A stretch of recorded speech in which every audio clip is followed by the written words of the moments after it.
You probably had no idea that almost every gardener who has ever grown sage has watched it slowly turn into a woody skeleton, each year producing fewer leaves and more bare brown stems until one winter it simply does not come back. And yet, on the dry limestone hillsides along the Dalmatian coast of Croatia and the Garrigue scrublands of southern France, you will find sage plants that are 15, 20, even 30 years old, still flowering every spring on nothing but rain and rock. The plant was never the problem. Here is the truth. Nobody ever told you. Sage is one of the toughest herbs on earth that has been wonderfully misunderstood. It does not die from neglect. It dies from too much care. Once you know just 7 small secrets, the same sage that went woody and died after 3 years can live in your garden for the next 2 decades. Some of these secrets are so simple you will wonder why nobody ever mentioned them, so stay close. Because the secret at number 1 is the oldest trick in horticulture. In the 1st century AD, the Roman agricultural writer Columella documented a technique in his 12-volume masterwork where a sage plant literally regenerates itself from its own buried branches, and farmers across the empire used it to keep the same sage lineage alive for generations. By the end of this video, you will never lose a sage plant again. Welcome to Plant Proven. If you have ever watched a sage plant slowly turn into a woody skeleton and assumed that was just what sage does, hit subscribe and drop a comment telling me how long your longest sage plant survived.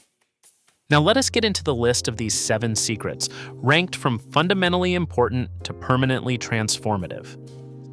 Secret number 7 is the poor soil principle. This is the foundation everything else on this list builds upon. Most gardening guides tell you to give your herbs rich, fertile, well-amended soil. For sage, this advice is a death sentence. Sage evolved on the rocky Mediterranean hillsides of southern Europe, North Africa, and Western Asia. The soils in its native habitat are lean, alkaline, and so sharply drained that water passes through within minutes. When you plant sage in rich compost-heavy soil, it responds with fast, lush, floppy growth. That growth looks healthy, but it is structurally weak. The stems are soft. The leaves are large, but contain lower concentrations of the essential oils that give sage its flavor and medicinal potency. And that soft, moisture-retaining growth is a magnet for fungal disease, particularly root rot, the number 1 killer of sage plants worldwide. The fix is counterintuitive. Give sage poor soil on purpose. Mix standard potting soil with 30 to 50% perlite, coarse sand, or fine gravel. If planting in ground, add grit to heavy clay. Do not add compost. Do not fertilize. Target a soil pH of 6 to 7. North Carolina State University Extension confirms that sage is intolerant of wet or poorly drained soils and will tolerate drought and poor soils without complaint. The essential oil concentration in sage leaves actually increases under nutrient-stressed conditions. Poorer soil produces more flavorful, more aromatic, more medicinally potent leaves. Every other plant in your garden rewards rich soil. Sage punishes it. Secret number 6 is the drought protocol. If poor soil is the foundation, correct watering is the wall that protects it. Most gardeners water sage on the same schedule as their basil, lettuce, or tomatoes. That frequency is catastrophic. Sage evolved in a climate where rain falls primarily in winter and summers are bone dry. Regular watering replicates the exact conditions that promote root rot. Once established after the first 4 to 6 weeks in the ground, sage needs almost no supplemental watering in most climates. The correct method is to soak the soil deeply and then allow it to dry completely before watering again. In regions with regular rainfall across the United Kingdom, Northern Europe, and the American Northeast, established sage may need no supplemental watering at all. In containers, ensure pots have drainage holes and never allow the pot to sit in a saucer of collected water. Test by pushing your finger into the soil up to the first knuckle. If you feel any moisture whatsoever, do not water. The Royal Horticultural Society classifies sage as drought-tolerant and confirms it thrives on a level of gentle neglect. The fine, velvety hairs covering sage leaves are not decorative. They are a drought survival adaptation called trichomes. Each hair traps a microscopic layer of still air against the leaf surface, reducing evaporation and reflecting excess solar radiation. Sage wears its own built-in sunscreen. It genuinely does not need you to water it as often as you think. Secret number 5 is the spring reset.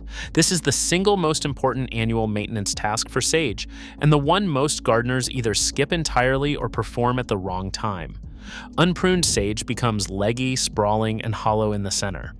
All the new growth pushes out at the tips of long, bare, woody stems, while the interior of the plant becomes a lifeless tangle. This is the beginning of the decline that kills most sage plants after 3 to 5 years. Every spring, when new green growth appears low on the stems, cut back the entire plant by 1/3 to 1/2. Cut to just above where you can see fresh green buds emerging. Shape the plant into a compact mound. Remove any dead, damaged, or crossing branches completely. The Royal Horticultural Society explicitly advises pruning established sage every year in mid to late spring to keep plants compact and promote bushy growth of fresh new leaves, noting that unpruned plants become straggly with a bare center. This prune must happen in spring, never in autumn. Autumn pruning stimulates tender new growth that freezes in winter and can kill the entire plant. Most sage plants do not die of old age, they die of neglect, disguised as kindness. One aggressive spring prune every year is the difference between a sage that lasts 3 years and one that lasts 15. The spring reset keeps sage compact and productive. But there is one pruning rule that overrides everything else. Break this rule, and no amount of spring pruning will save your plant. Secret number 4 is the dead wood line. This is the single most common fatal error in sage care, and most gardeners have never been warned about it. As sage matures, the stems become woody at the base. The lower portions turn brown, lose their bark texture, and harden into rigid wood. Unlike basil or mint, sage cannot regenerate growth from this old wood. If you cut below the last green growth into bare, brown, woody tissue, that stem will never produce a new leaf. It is biologically finished. Cut enough stems into dead wood, and you kill the entire plant in a single pruning session. North Carolina State University Extension states this explicitly. Do not prune into mature woody stems as these seldom sprout new growth. The solution is simple but non-negotiable. When pruning, always identify the last visible green buds or leaves on each stem. Cut above that point, never below. If a stem is entirely woody with no green growth remaining anywhere along its length, remove it completely at the base to make room for younger stems. Imagine a line running around your sage plant separating the brown, woody lower portion from the green, leafy upper portion. That line is the dead wood line. Every cut you make must stay above it. This single piece of information would save millions of sage plants every year if gardeners knew it. Old woody tissue in sage has lost the dormant bud cells necessary to regenerate. It is not sleeping. It is gone. Respecting that boundary is the difference between pruning and killing. If you are finding this useful, drop a comment telling me whether you knew about the dead wood line before today. Subscribe because the top 3 secrets are where sage goes from a plant that declines after 5 years to one that can regenerate itself indefinitely. Secret number 3 is the variety arsenal. Most gardeners grow only standard common sage, Salvia officinalis, and assume all sage behaves the same way. Common sage is excellent, but it is the variety most prone to the woody decline problem and becomes unproductive fastest.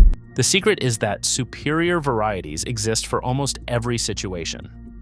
Burgarten sage is the most important variety most gardeners have never encountered. Developed in Germany, it produces large, broad, rounded leaves with exceptional flavor.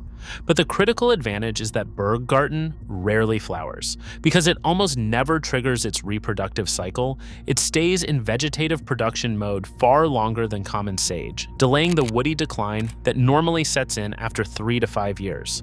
If you grow only one sage variety, make it Burgarten. Purple sage offers stunning purple-gray foliage with the same culinary uses and slightly superior cold hardiness. Tricolor sage produces variegated green, white, and purple leaves that are visually spectacular in containers. Greek sage, Salvia fruticosa, is more vigorous and longer-lived than common sage in warm climates and thrives in zones 7 through 11 across the eastern Mediterranean. And here is a detail that may genuinely surprise you. Most of the dried sage you buy in supermarket spice jars is not Salvia officinalis at all. It is Greek sage, Salvia fruticosa, a completely different species that produces higher essential oil yields in commercial cultivation. The sage you have been cooking with your entire life is a different plant from the one struggling in your garden. Pineapple sage, Salvia elegans, is a tender perennial in zones 8 through 11 that produces brilliant red flowers hummingbirds cannot resist. Its sweet, fruity aroma makes it extraordinary in teas and desserts. It is not a substitute for culinary sage, but a magnificent companion. Secret number 2 is cutting insurance. This technique guarantees you will never experience a gap in sage supply, no matter what happens to any individual plant. Every 2 to 3 years, take 4 to 6 inch stem cuttings from the healthiest, most vigorous current season growth on your sage plant. Select non-flowering shoots with fresh green tissue. Cut just below a leaf node. Remove the lower leaves. Dip the cut end in rooting hormone if you have it, though sage roots reasonably well without it. Insert the cuttings into a pot of gritty, well-drained propagation mix made from 50% perlite and 50% potting soil. Keep the mix moist but never wet. Roots develop in 3 to 6 weeks. Once rooted, transplant into individual pots and grow on as independent plants. Monrovia Nursery specifically recommends propagating sage through stem cuttings in spring as a cost-effective method for replacing woody older plants. The Old Farmer's Almanac confirms that cuttings from vegetative non-flowering branches of 3 to 5 inches are ideal. The critical point is timing. Take these cuttings while the parent plant is young, healthy, and vigorous. By the time it reaches its woody decline phase, in year 4 or 5, the replacement plants are already mature and producing. Insurance is not something you arrange after the disaster. It is something you prepare while everything is still thriving. But secret number 1 eliminates the need for replacement entirely. It turns the plant into a system that regenerates itself. And finally, secret number 1, the Roman layer. This is the oldest and most elegant propagation technique in the history of horticulture, and it makes sage functionally immortal. In the 1st century AD, the Roman agricultural writer Lucius Junius Moderatus Columella documented this method in his 12-volume treatise De Re Rustica, the most comprehensive farming manual of the ancient world. The process is almost absurdly simple. Select a long, flexible, low-growing stem on your sage plant. Bend it gently down until it touches the soil surface. Use a clean knife to scrape a 1-inch section of bark from the underside of the stem where it contacts the ground. This creates a small wound. Pin the wounded section into the soil using a stone, a landscape staple, or a bent piece of wire. Cover that section with approximately 1 inch of soil, leaving the leafy tip of the stem exposed above ground. Then walk away. Over the following 6 to 8 weeks, roots emerge from the wounded section. The plant's natural wound response sends auxin to the injury site, triggering root cell differentiation. The buried stem, in contact with moist soil and deprived of light, converts that hormonal signal into active root growth. The sage plant is literally regenerating from its own body. Check for root development after 6 to 8 weeks by gently tugging the buried section. When it resists, roots have formed. At that point, sever the connecting stem between the new plant and the parent. The new plant is now an independent, self-rooting sage bush, genetically identical to the original, young, vigorous, and completely free of the woody decline affecting its parent. Now, here is where the system becomes perpetual. Layer a new plant from the parent every 2 to 3 years. By the time the original becomes woody and unproductive, its 1st generation layer is mature and producing. Layer from that plant to create a 3rd generation. Continue indefinitely. The genetic lineage of a single sage plant can persist through layering for decades, potentially centuries, with no seeds, no purchases, and no loss of productivity. Wild sage populations across southern Europe reproduce through exactly this mechanism naturally. Low-hanging branches contact soil and spontaneously root, creating new plants that expand the colony outward while older growth in the center declines. Columella was not inventing a technique. He was formalizing what the plant already does on its own. The Romans understood this 2,000 years ago. They considered sage sacred. They named it after salvation. They asked why any person should die who had sage growing in their garden. They were not speaking metaphorically. They meant that sage, properly maintained through techniques exactly like this one, sustains a household for a lifetime. And with the layering method they documented in the 1st century, the plant itself can last just as long.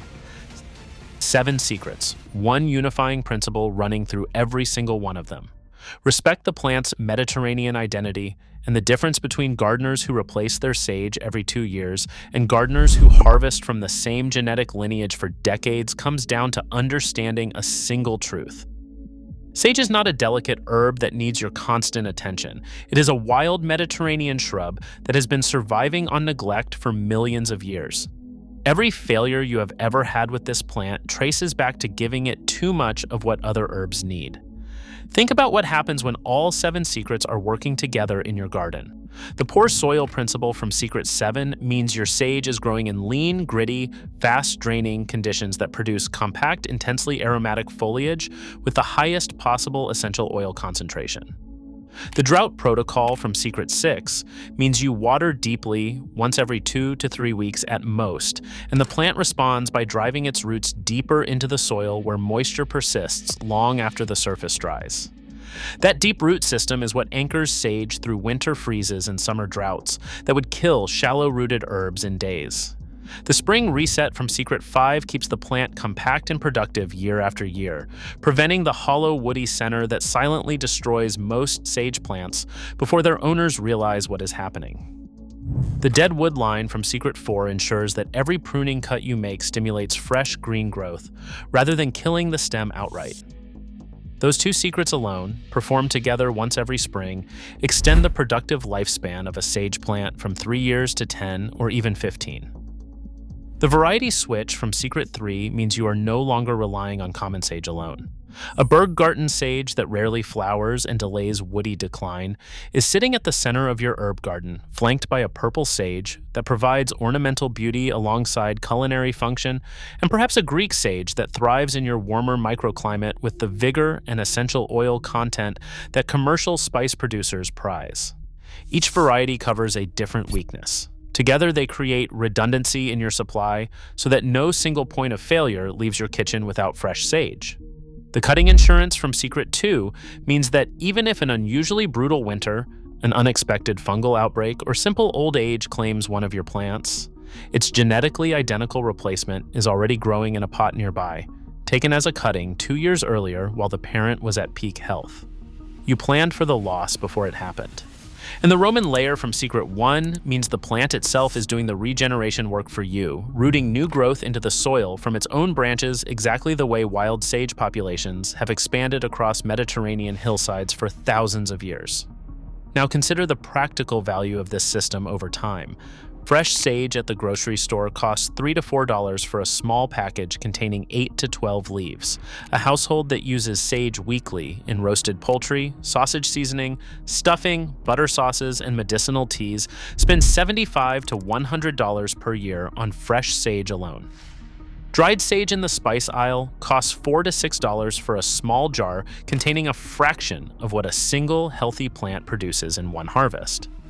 And dried sage from the supermarket has been sitting in that jar for months, sometimes years, losing volatile compounds with every passing week. By the time it reaches your kitchen, much of the aroma and medicinal potency has evaporated. A single well-maintained sage plant produces enough fresh leaves to supply a household for an entire season. 2 plants provide year-round supply in zones 7 and above, where sage remains evergreen through winter. The perpetual system of layering and cutting insurance means those plants replace themselves indefinitely at zero cost after the initial purchase. Over 10 years, the savings on store-bought sage alone exceed $500. But the real value is not financial. It is walking into your garden on a cold November morning, brushing your hand across a silvery sage bush that has been growing in the same spot for 8 years, pinching a handful of leaves that release an aroma so intense it fills the air around you, and knowing that this plant will still be here next November and the November after that, because you understand exactly what it needs, which is almost nothing. Sage has been cultivated continuously for over 2,000 years. The Egyptians used it as a fertility medicine. The Greeks classified it as a coronary herb that could flush disease from the body. The Romans named it after salvation itself. Throughout the Middle Ages, monks grew sage in monastery gardens across Europe as one of the essential medicinal herbs. Anglo-Saxon manuscripts declared that no person should die who had sage in their garden. Clinical research published in peer-reviewed journals has since confirmed what those ancient civilizations intuited. Sage extracts, demonstrate measurable improvements in memory, attention, and cognitive function in healthy adults. Rosmarinic acid, one of sage's primary compounds, has been shown to protect neural cells against the amyloid beta peptide associated with Alzheimer's disease, a plant that has been healing, feeding, and sustaining human beings across every major civilization for millennia. And all it asks from you is sunshine, gravel, and the wisdom to leave it alone. Which of these 7 secrets are you trying first? Tell me in the comments. Subscribe so you do not miss our next video. And if you know someone who has been watching sage plants turn into woody skeletons for years, share this with them before they give up on one of the most rewarding herbs a gardener can grow.